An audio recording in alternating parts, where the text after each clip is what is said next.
Nellie Nutgraf, Chapter 9. Nellie couldn't believe it. It was Sherlock Holmes himself. Nellie said goodbye to Nessie and the Queen.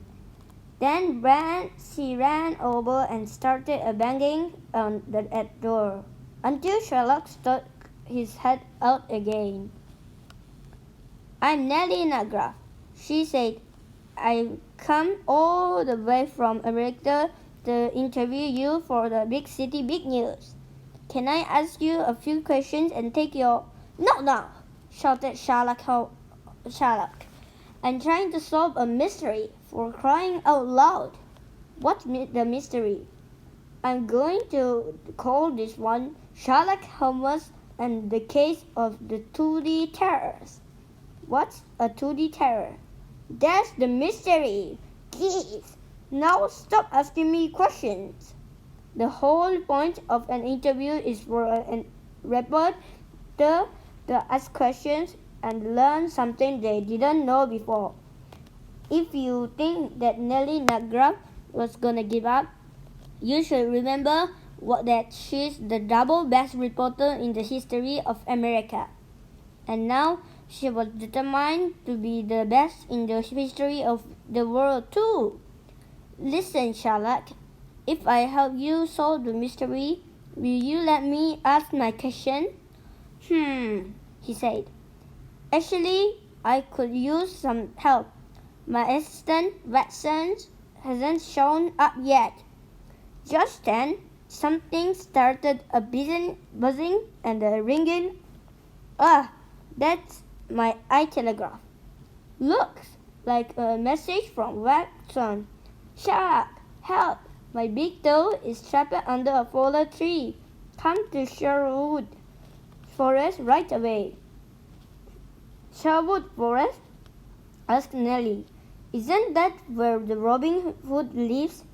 Of course not," said Sherlock. "He's a fictional character now. Come, Nellie, the game is afoot." The detective grabbed a really delicious-looking meatball soup and ran out the door. Nellie ran after him. "How are we going to get to Sherlock Forest?" she asked as they ran down the street. "We're going to ride on the new invention called a locomotive. It's really fast." They dashed to the nearest train station and jumped on the train that was just about to leave for Sherwood Forest. The locomotive hissed and grumbled and finally started to move. "The name of this locomotive is Catch Me If You Can," said Sherlock. "We're actually going 7 miles per hour, isn't it?" "Thrilling. Can you feel the wind in your hair?" "No," said Nellie. "Me neither," said Sherlock. "But that's because I'm wearing a dumb-looking hat." "This could be a long trip," said Nellie. "How about you let me ask you those questions and take your picture now?" "Sure," said Sherlock. "Just let me put on my dumb-looking hat." "You're already wearing it." "Oh yeah, I forgot," she said.